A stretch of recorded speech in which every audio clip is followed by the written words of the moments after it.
Welcome to The Explainer. It's May 1st, 2026, and frankly, the whole world is holding its collective breath right now. We're a solid 2 months into a major global conflict that has just totally scrambled the geopolitical landscape, and it happened at breakneck speed. So today, we're unpacking the incredibly high-stakes standoff we're in at this very moment. We're going to break down exactly how we got here and what the data tells us about where this is heading next. Okay, let's dive into this. We'll unpack this crisis in 4 parts. First, we'll look at the fragile ceasefire. Second, the road to war. Third, the Strait of Hormuz crisis. And finally, diplomacy and imminent threats. Section 1. A fragile ceasefire. So as of today, we are firmly 2 months deep into this conflict. And look, while the guns might be momentarily quiet, there's a ceasefire in place, make absolutely no mistake. The situation is resting right on a knife's edge. Global tensions are still incredibly high, and honestly, this pause in open combat is really just masking a very active, very intense ongoing standoff. You know, what's fascinating here is how this fragile peace came together. It wasn't brokered by traditional Western allies. It was actually brokered by Pakistan with some absolutely crucial backing from China right around April 7th and 8th. Originally, the whole idea was just a brief 2-week pause, just a window to de-escalate. But President Trump chose to extend this ceasefire indefinitely. The strategy? It's highly calculated. It's about maintaining a holding pattern of maximum pressure on Iran without those daily airstrikes while all the back-channel negotiations happen. Let's move on to Section 2. The road to war. Let's move to the timeline and see how this built up so incredibly fast over the last 2 months. Everything completely kicks off on February 28th with the launch of Operation Epic Fury. Just over a month later, after some really intense combat, we hit that April 7th ceasefire window. But critically, just days after that peace was brokered, on April 13th, a massive U.S. naval blockade begins, and that shifted the entire conflict straight from the skies to the seas. Let's drill down into that initial move on February 28th. Operation Epic Fury was a joint campaign by the U.S. and Israel, and the sheer, overwhelming scale of this opening strike is just staggering. We're talking nearly 900 individual strikes executed in just the first 12 hours. This was definitively not a warning shot. They directly targeted Iranian nuclear sites, critical missile bases, and air defenses.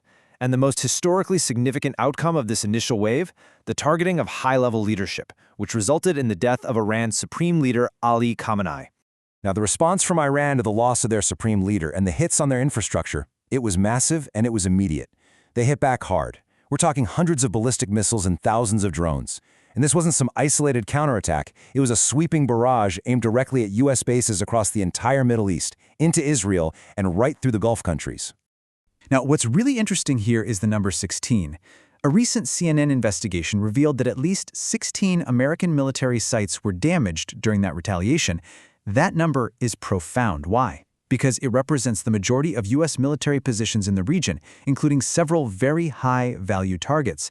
It just goes to show the unprecedented reach of that counterstrike.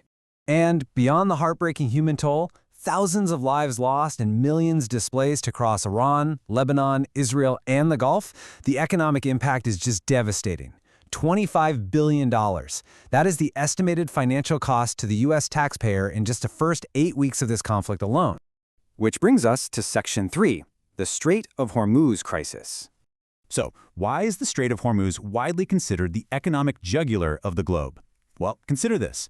A massive 20 to 25% of the entire planet's seaborne oil passes right through this one narrow, highly vulnerable waterway, along with a huge chunk of liquid natural gas. Literally, when this strait gets choked, the entire global energy market gasps for air.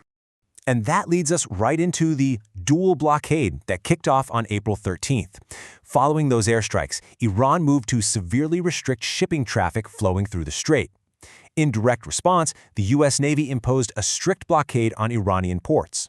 The U.S. military is actively enforcing this right now, redirecting dozens of vessels, physically boarding ships suspected of moving Iranian oil. Essentially, both sides have their hands firmly around the other's economic throat. So what does this all mean for us? This macro geopolitical crisis is hitting everyday life hard. Because the dual blockade is drastically reducing shipping, global oil prices are absolutely soaring. For U.S. consumers, that translates to immediate pain at the pump. Gas prices are jumping up to hit between $4.30 and $4.39 a gallon in a lot of areas. And on the geopolitical stage, the pressure is causing historic shifts. I mean, this crisis literally prompted the UAE to announce they are exiting OPEC altogether. A real game changer. Finally, Section 4, Diplomacy and Imminent Threats. And this brilliantly illustrates the core gridlock we're seeing right now in the peace talks. It comes down to two totally conflicting demands mediated by Pakistan. On one side, you have Iran's new proposal. They'll ease strait restrictions and end the war, but, and it's a huge but, they absolutely insist on postponing any nuclear talks.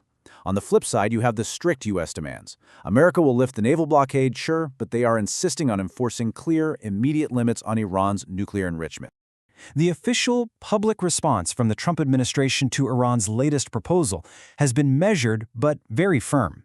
They've explicitly stated that the offer is much better than previous ones, but ultimately, it's not enough. They're pointing straight to that unresolved issue of Iran's nuclear enrichment as the ultimate sticking point. Now, while all these incredibly tense international negotiations are happening, there's a massive domestic political debate brewing right in Washington. We are rapidly closing in on the 60-day deadline under the War Powers Resolution, and this has just sparked intense arguments over congressional oversight, the actual legal definitions of war, and just how much authority the executive branch has to keep military operations going without a green light from Congress. Weighing in on this, House Speaker Mike Johnson has argued that the United States is officially not at war right now, pointing straight to the fact that the ceasefire is currently holding.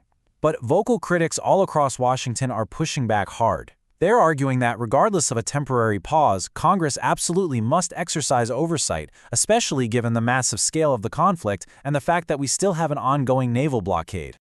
So the crucial point is, what are the immediate triggers that could send us right back into open combat? First, if these delicate peace talks stall out or fail entirely. Second, President Trump is expecting a briefing today from CENTCOM regarding options for a new wave of short, powerful strikes, which leads us straight to trigger number 3, a rapid return to renewed heavy military action. Which leaves us with one very stark, defining question as we sit here on May 1st. Are the coming days going to yield a diplomatic breakthrough, or are they going to trigger a rapid return to open conflict? The global markets, critical energy supplies, and the stability of the entire region are just hanging in the balance right now. Any miscalculation in the Strait of Hormuz could instantly shatter this fragile pause. The next few days are absolutely decisive, and we'll be right here to explain the fallout as soon as the next move is made.